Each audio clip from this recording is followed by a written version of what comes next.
Rose milk எப்படி செய்கிறதுன்னு பார்க்கலாமா? அதுக்கு முதல்ல சப்ஜா சீட் எடுத்து தண்ணியில் ஊற வச்சு எடுத்துக்கலாம். ஆல்ரெடி காய்ச்சி ஆற வச்ச பாலை ஃப்ரிட்ஜில் வச்சு நல்லா கூலிங் ஆகிறதுக்கு விட்டுருங்க. அந்த ஜில் பாலை எடுத்துகிட்டு அதில் ரோஸ் சிரப்பு 2 ஸ்பூன் அளவுக்கு சேர்த்துக்கோங்க. இந்த ரோஸ் சிரப்புலேயே உங்களுக்கு சுகர் சேர்த்துருக்கோம். 10 நிமிஷத்துலேயே சப்ஜா சீட் நல்லா புசு புசுன்னு நல்லா ஊறி வந்துட்டு பார்த்திங்களா? இதை அப்படியே இதிலேருந்து ஒரு 2-3 ஸ்பூன் அளவுக்கு சேர்த்துக்கலாம். அவ்வளோதாங்க. ரொம்ப ரொம்ப சிம்பிள். பால் மட்டும் நீங்கள் காய்ச்சி ஆற வச்சுருந்தீங்கன்னா டக்கு டக்குன்னு செஞ்சிடலாம். சப்ஜா சீடை சேர்த்துட்டு நல்லா கலந்து விட்டுருங்க. ரோஸ் எசன்ஸ் இருந்ததுன்னா நீங்கள் சுகர் தனியாக சேர்த்துக்கோங்க.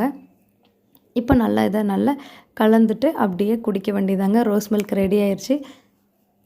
இந்த சம்மருக்கு கண்டிப்பாக நீங்கள் ட்ரை பண்ணி பாருங்கள். பாய். மறுபடியும் வேறு வீடியோவில் சந்திக்கலாம்.